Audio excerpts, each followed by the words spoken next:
Well, good morning. My name is Sherry McMillan. My Dharma name is Xianxing. Welcome to MABA. I'm glad you were able to make it despite the cold and the time change. I think we always have a smaller crowd when the clocks are set back. This month we were talking about the Four Noble Truths. Last week, Master G gave a talk on the first noble truth, suffering, and this week I will be talking about the cause of suffering. So during the preparation for this talk, I kept thinking of some teenagers that I know. Some of you know I have a lot of contact with teenagers now. They've always loved going to Six Flags, got very excited about going to Six Flags when they were younger. You know, you would say, we're going to Six Flags next week, and they would hop up and down and shout and yell yes. And then this year, a lot of us parents got together, and we got season passes so that they could all go whenever. So we watched out for when they went on sale, and we bought a season pass. And we told them all, you know, you can go to Six Flags whenever you feel like it this year, pretty much. And they said, oh, that's nice. And no jumping up and down and shouting. And I said, why aren't you so excited this time? And they said, well, we've been there and we've done everything already, so it's nice to go, but it's not so exciting anymore. And this is something that's been going on, I guess, with young people and other people for a long time. There's a story in the sutras about two young men in ancient India named Kolita and Upatissa. And they were young men from very good families. They were Brahmins, so they were at the top of society in ancient India. And one year they were very excited about this festival that was going to happen in their town. It's a 4-day festival called the Hilltop Festival. And they were in Rajagaha, which is one of the big cities in ancient India. And so they were looking forward to this for months because people were going to come from all over northern India. There were going to be musicians and dancers and magicians. There were traveling magic shows in ancient India. And so they were very excited about all the things that were going to happen at this festival. And the first day happened and they were very happy. And then they went to the second day and it wasn't quite as exciting as the first day, and the third day. And then the fourth day came and one of the men sat down and the other young man said, well, what's wrong with you today? You don't look so happy. And he said, well, I was up all night thinking about this. But I was very excited. We were looking forward to this festival for months. And now that it's here, I don't find it so exciting anymore. I'm rather let down. And I look at all these old men around us. They've been through this year after year. If this festival is the most exciting thing that ever happens around here, I'm rather disappointed. Is this all there is? And the other young man said, I was thinking the exact same thing. This is so disappointing. I'm worried about the future, being this disappointing for the rest of my life. And so they decided that they would leave home and they would go out and try to figure out this problem. Why is life so unsatisfactory? And I'll come back to them later, but they found the Buddha in their travels. And one of his fundamental teachings is his teaching on the Four Noble Truths.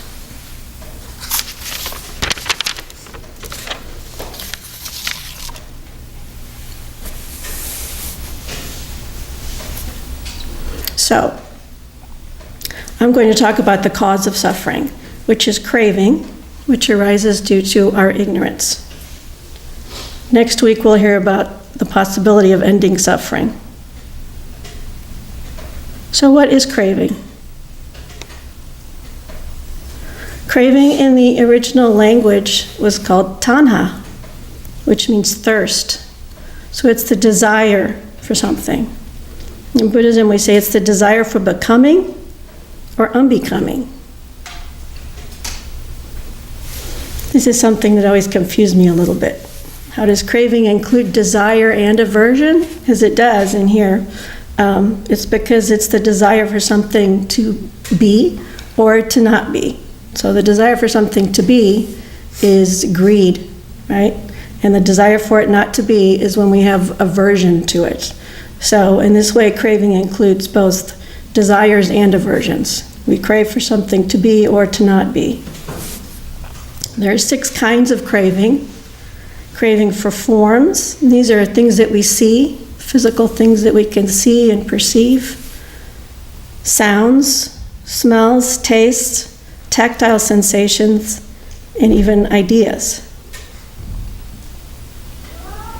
So if I see a beautiful car, I may want the car, so I have a craving for the car to come into my life. If my neighbor has a house that's unattractive and I think it's bringing down my property values, I may not like that and I want it to go away, maybe. And we can crave ideas too. This isn't just craving learning and knowing things, it's also craving that certain ideas of ours are expressed in the world or reflected in the world. If we have an idea about what a family is, for instance, and we get a family, we may be very happy when the family includes a little baby that we can hold in our arms. That may have been our idea of what a family was, having a little baby. But when the baby grows up and starts arguing with us, that may not fit our idea of family, and so we may be unhappy that our idea that we have in our mind is not being met in our day-to-day life. So we can have a craving for another kind of family or to not have the family be that way.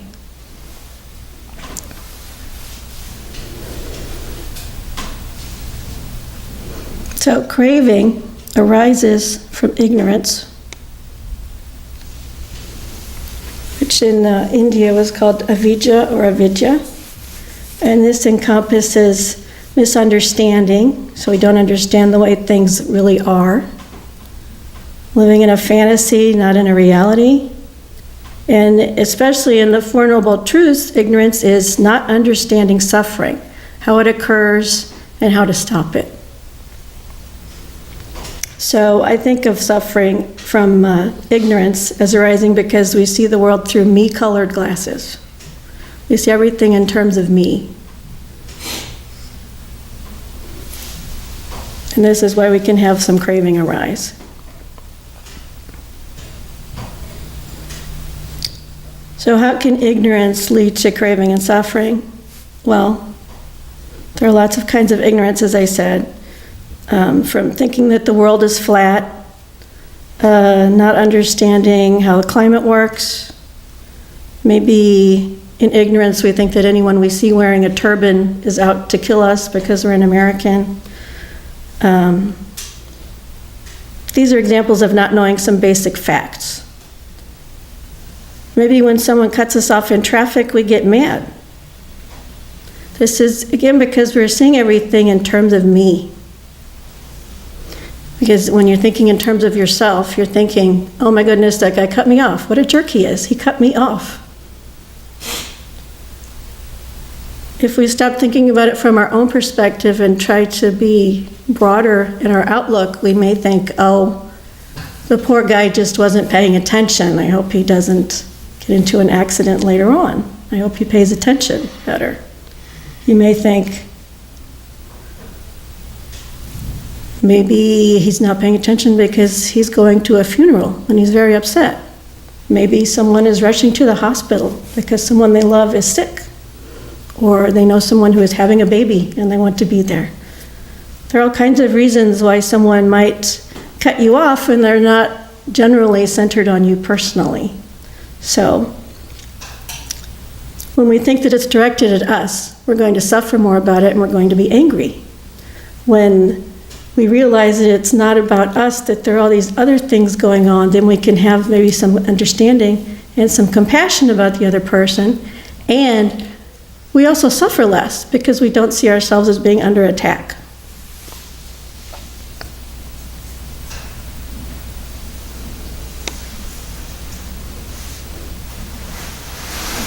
So,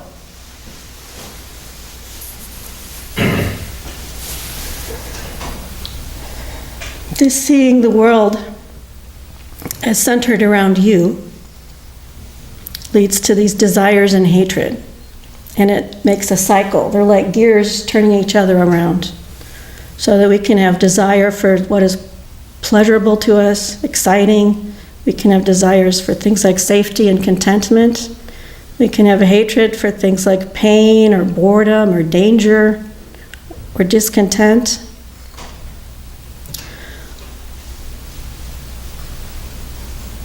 We end up desiring things that help us identify ourselves and love ourselves, and end up hating things that threaten my sense of who I am. When that guy cuts us off in traffic, one of the reasons we're upset is we think, how could anybody cut me off in traffic? I'm a nice person. Why would you do that to me? So he's threatening our idea of who we are. We're not the kind of person someone would want to cut off in traffic because we're a good driver. So this all becomes tied up with who I am and who you are. So the more we identify with and perceive things as affecting me personally, the more likely we are to have this desire and hatred arise.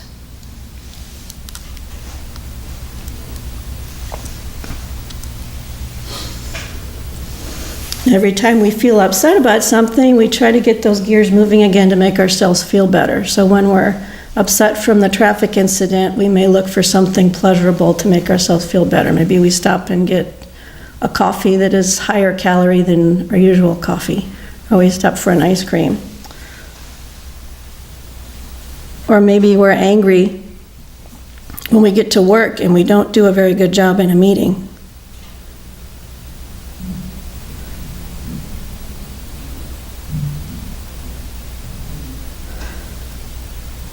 So all these things can be summarized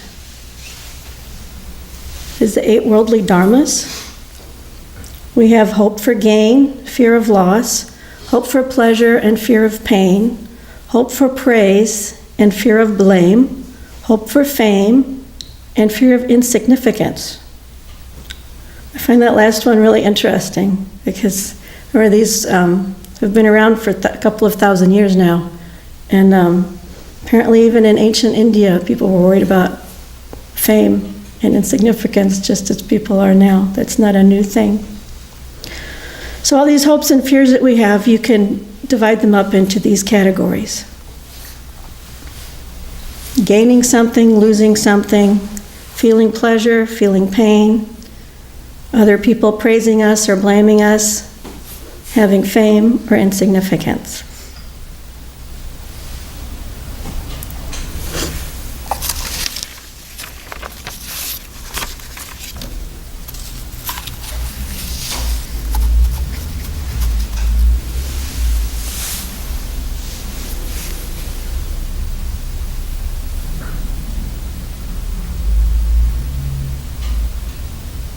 Sometimes it's hard to see how they would fit into these groups. But everything does fit into those groups. For instance, with our family, we are looking for the pleasure of having the family. Maybe we're looking for people that will praise us for being a good parent or a good spouse. We're looking for being known or famed as a good family person, maybe. Maybe we feel that if we don't have a family, we will not be of much significance in the world. So sometimes these things aren't readily apparent, but if we examine them, we can see how they can fit into these 8 worldly dharmas. And when you're practicing, you can actually look at these. When you're having a reaction to something, you can think, well, what is my reaction arising from? Am I feeling that I'm going to gain something or lose something? Am I doing this because it's pleasurable or pain? I'm avoiding pain. Sometimes things that we don't have much meaning to them, it turns out if we look at these 8 worldly dharmas, we are trying to do one of these things, and we're doing them to avoid suffering.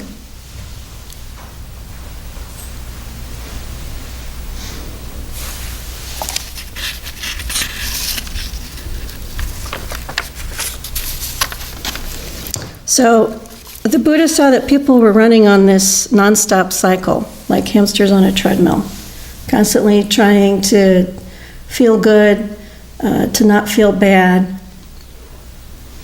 Yet when they had a good thing and they lost it, they felt bad. When they did not have a good thing, they felt bad because they wanted it. So he saw that there was this constant craving and wondered how it could be satisfied, how it could be ended.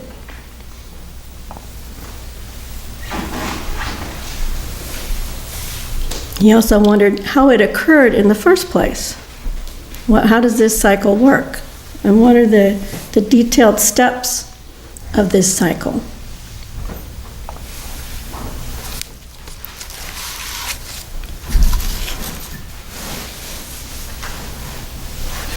So, as I mentioned before,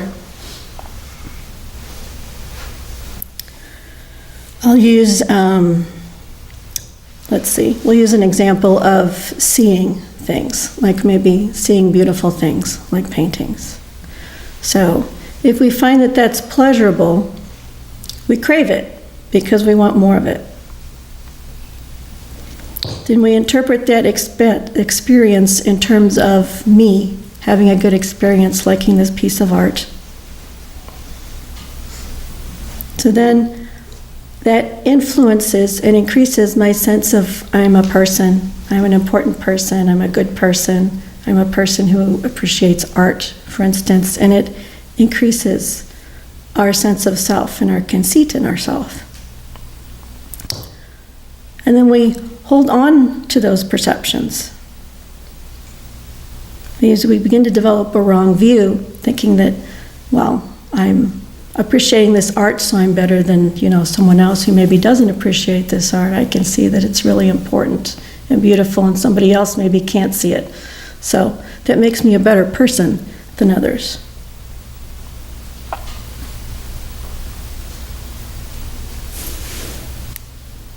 So this craving, conceit, and wrong view are three defilements that we have to overcome. Now, the Buddha looked at the process in great detail in dependent origination and the 12 links.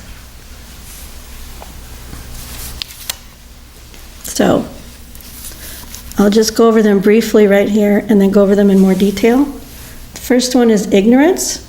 The second one is sankhara, which is volitional formations. Third one is vijnana, which is consciousness. Fourth one is name and form. The sixth one is the six sense bases. That's eye, ear, nose, tongue, body, and mind. So these are the senses that we're all familiar with, plus mind, because in Buddhism, mind is one of the senses. The sixth link is contact, or sense impression.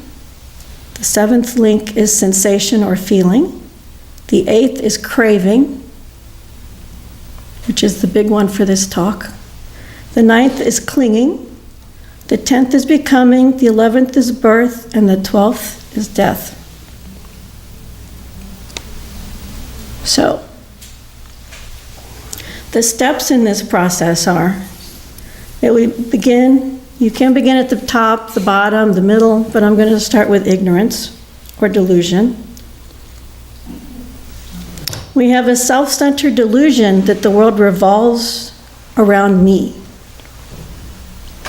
We are unaware of how our suffering is created and how it can be ended. And in that we have the conditions that lead to sankhara. So ignorance sets the conditions up for sankhara. Sankhara is the volitional formations. This is a little bit difficult to understand because it's not a word that we have in English. But it means that we are seeing things, interpreting things, and taking actions with will or volition, so that everything is interpreted in terms of how it affects me personally and how it will affect me personally in the future. So that we see everything in that light. That means that everything that occurs in our minds is aimed at a certain goal. Pleasure, gain, whatever, preventing loss, preventing pain. So everything is aimed at this goal that is centered around me. The world is divided up into me and you, mine and yours, good for me or bad for me. This conditions how our mind itself works, and it conditions consciousness. Consciousness has been shaped by this self-centered will, and it interprets the world in light of that. This is the divided consciousness. It divides everything into what's mine and what's not mine, and how everything affects me. This conditions how we see all phenomena that arise, including name and form, nama rupa. This is the mind and the body. So the way we interpret our own mind and body is affected by these other conditions. The ignorance on down to our consciousness, we're interpreting our own body as being separate and distinct and special from other things, and our mind, and we interpret them as being me. If we examine our body carefully, we can see that it's made up of various parts. But we instead group it all together in one body that is me. We interpret it as me. We interpret the mind as me. This reinforces our ignorance, and it conditions our six sense bases: the eye, ear, nose, tongue, body, and mind, and how they work. They're going to be looking at the world, listening to the world, and feeling everything in terms of me versus everybody else. So that the moment we see something, we turn it into something that's mine or not mine. We interpret it that way. We don't see it just as it is. We interpret it in how good or bad it is for me and how it affects me. So this conditions the contact or the sense impression. So that when someone bumps into me in a crowd, for instance, I have a feeling of being bumped into. How I interpret that depends on how my mind is working. And if I'm interpreting everything as me versus you, when someone bumps into me, I'm going to interpret it probably very negatively, because someone is pushing on me. I'm not going to think, oh, maybe he tripped. Are you okay? You bumped into me. I'm going to instead say, you bumped into me. What's wrong with you?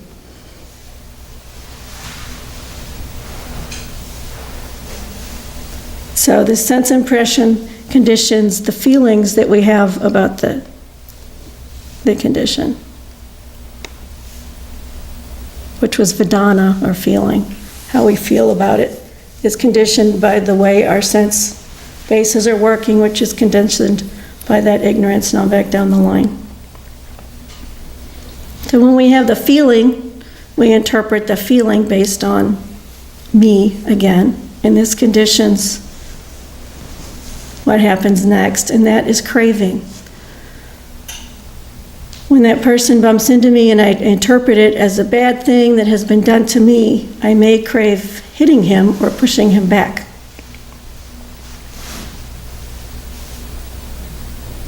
If I interpret it as some poor guy has fallen, maybe I need to help him stay upright. I'll have compassion instead. But if I'm centered on me, I'm going to be craving something because I have been imposed upon.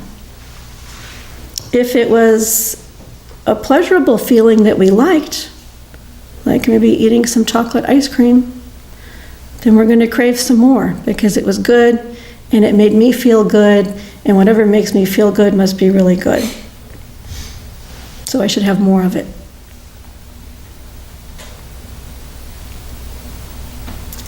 This clinging arises from craving. Clinging is the next one, upadana. So, based on our feelings, we crave something. Based on craving it, we will cling to it. If it's good, we don't want to let go of it.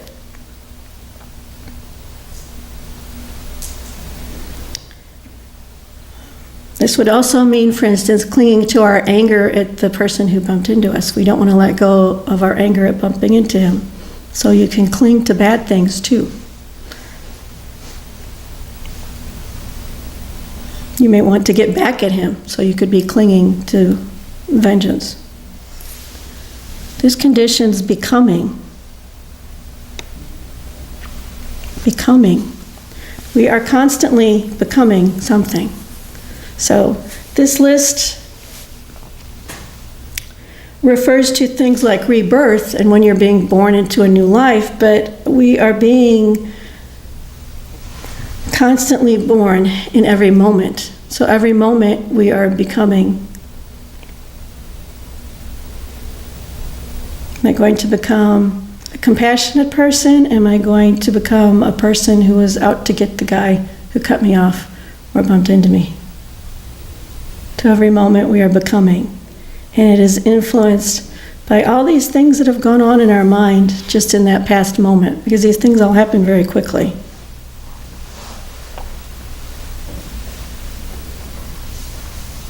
Till we become, and then we have birth.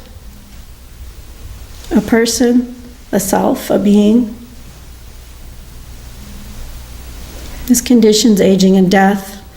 The previous conditioned existence ends and conditions a new birth with ignorance, and the whole thing starts over again. So if we think about another example of this, someone, for instance, who had failed at something at work. Maybe I forgot to do something I was supposed to do. So I have a fear of blame and of maybe losing my job. What might I do? Well, if I decide perhaps to lie because I want to cling to that job and I don't want to get blamed for anything. So I crave the continuation of praise. I don't want blame to occur. I may decide to lie about what happened.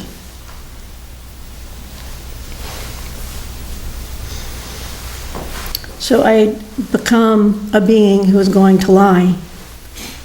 The more you lie, obviously the easier it gets, and you become more and more a person who finds it easier to lie because you're conditioning your future actions by your present actions.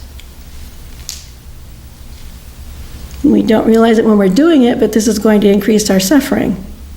That our craving for praise or for not being blamed is going to make us suffer more in the future.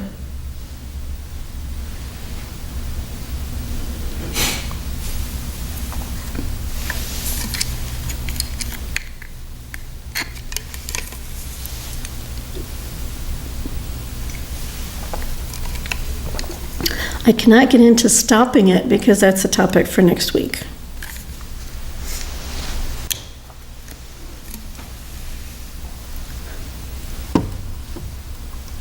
But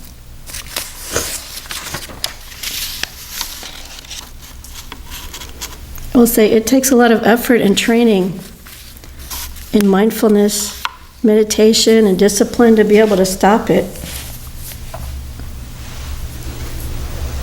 So you can see how these processes become habits, and the habits become our continuing actions. And they cause us suffering in the future. Not just when we do bad things, but even when we do good things. Because when the good thing ceases to exist anymore, or when it becomes boring, then we then have suffering. Because we're not pleased and happy anymore. Like with going to Six Flags, for instance. It used to be exciting, and it's not so exciting anymore. So we have some suffering because we don't have that excitement in our lives anymore. And we need to go out and look for more excitement.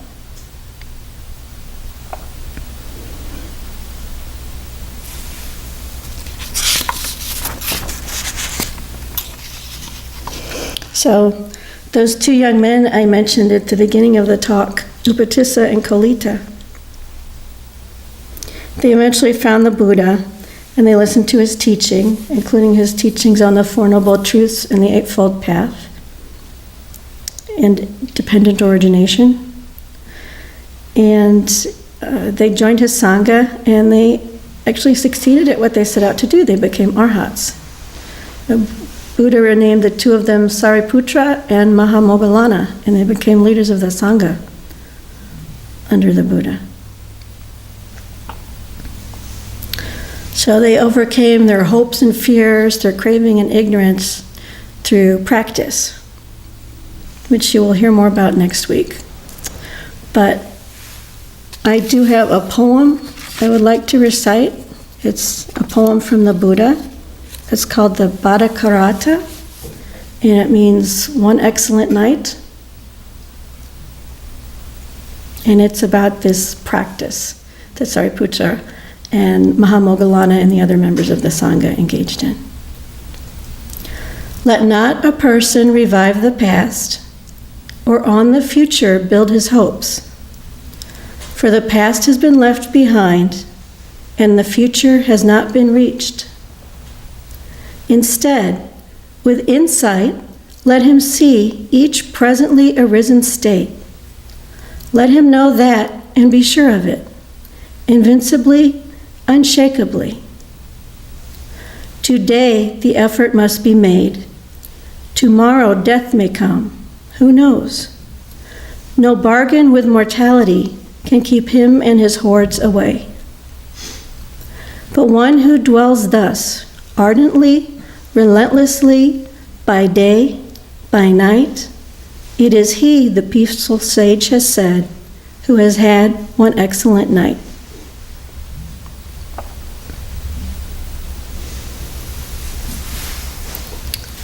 So, just as a side note, apparently night back then referred to all day long. So it's referring to a whole 24-hour period.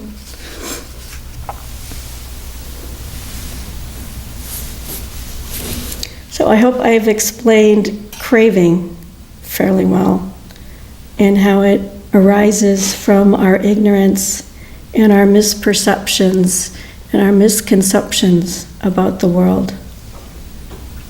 And that if we keep constantly craving what can make us feel better, it only leads to more suffering. That there's a different way to respond, and you will hear about that next week and the week afterwards.